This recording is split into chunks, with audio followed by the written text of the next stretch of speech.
If you have mesothelioma and you're losing weight, you could be nearly 3 times more likely to die, according to a 2024 study. But here's the problem. Mesothelioma makes eating nearly impossible for some patients. Today, I'll show you the 3 biggest reasons nutrition can be a big problem with mesothelioma, plus 3 steps to keep your body strong while fighting cancer.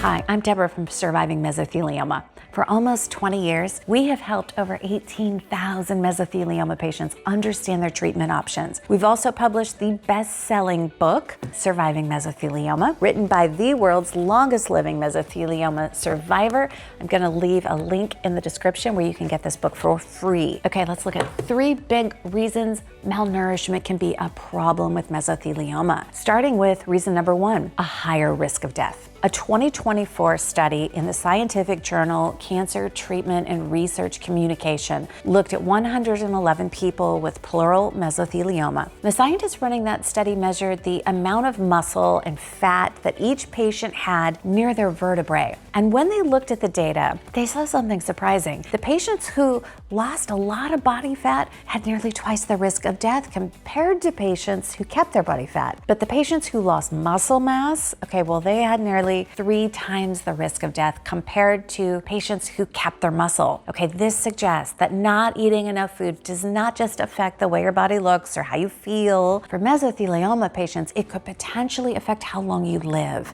All right, so you might be thinking, okay, well, I'll just eat more. Well, that's not always as easy as that sounds. Why? Well, because it's reason number 2. Mesothelioma can make eating more difficult. Mesothelioma can cause persistent coughing, trouble swallowing, or just a loss of appetite for some patients, and any of those can make it difficult to get through a meal. Chemo and other cancer treatments can also cause nausea for some patients, and then that can make food a lot less appealing. Now, let me be clear. I am not saying anyone should avoid chemo or any other treatment, but it is one reason some mesothelioma patients may find it hard to eat enough food. And on top of that, there's reason number 3. Mesothelioma can change your nutritional needs. Right, here's something many people don't know. Mesothelioma may speed up your metabolism, and that means your body burns more energy even when you're not physically active. It can also break down the proteins in your body more quickly, and because of that, some patients may need to get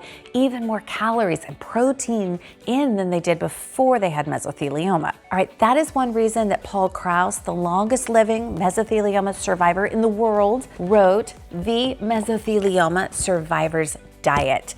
It also includes a breakdown by Dr. Zora de Grand Prix, and it's got all 47 ingredients used in the book and why they may help fight cancer. I'm going to leave a link in the description below where you can get your free copy. Okay, that's the problem in a nutshell. Malnourishment increases the risk of death for some patients, but mesothelioma symptoms may make it more difficult to eat. Mesothelioma patients may need even more calories and protein than they did before. So now you know that malnourishment is a risk. That is step 1. But where do you go from there? The solution isn't always obvious, but I'm going to show you 3 steps patients can take to make sure their body's getting all the nutrition it needs and hopefully, potentially, live longer and better because of it. All right, let's start with step number 1, getting help with your symptoms. If you're having trouble swallowing, eating, or don't have an appetite, speak to your doctor about it. Some people may decide to just put up with these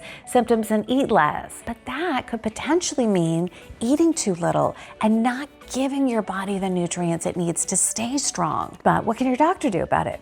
Well, it depends. Okay, they may prescribe medication to help with your symptoms or stimulate your appetite. They may recommend a simple medical procedure to help relieve discomfort, like draining the built-up fluid in the chest or the abdomen, or they may give you strategies that make eating more comfortable. Once they know why you're having difficulty eating, they can figure out the right solution for your situation. All right, step number 2, figuring out your exact nutritional needs. So remember, mesothelioma means your body may be burning through energy and protein more quickly than it normally would. And that means following regular, everyday nutritional advice may not be enough because it's not designed for people with mesothelioma. And trying to do it on your own may not always work. Okay, a 2019 study in the European Journal of Clinical Nutrition looked at 61 patients with mesothelioma, and they found that 9 out of 10 of the patients who had been taking high energy, high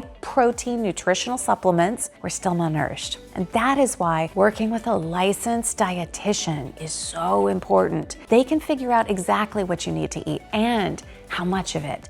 That way, you can be sure your body is getting all the nutrition it needs. And then step number 3, getting a realistic nutrition plan. Okay, knowing what to eat is one thing. Actually making the food is another. Maybe some days you or the person cooking for you can prepare big, elaborate meals. But what about when you're feeling nauseous or you just don't have the energy to be in the kitchen for more than a few minutes? It's important to be realistic about what you can do. So it's a good idea to work with your dietitian or your medical team to create a mesothelioma-friendly nutrition plan that you can realistically follow. One that includes meals that are easy to prepare and foods that you can tolerate even when you don't feel your best. All right, those are 3 steps to help you give your body the strength it needs to keep fighting. And to see Dr. Deborah's list of 47 cancer-fighting ingredients, please check the link in the description below. These are the same ingredients that Paul Kraus, the world's longest living mesothelioma survivor, used. He built his strength through a whole body approach that supported his immune system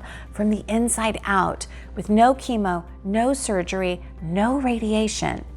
Every strategy he used, from the foods that fed his body to the habits that kept his spirit strong, is detailed in his books, Surviving Mesothelioma and The Mesothelioma Survivor's Diet. If you're a mesothelioma patient or one of your family members has mesothelioma, click the links below now for your free copies. We will ship them straight to your door overnight. And until next time, stay strong, keep fighting. I'll see you in the next video.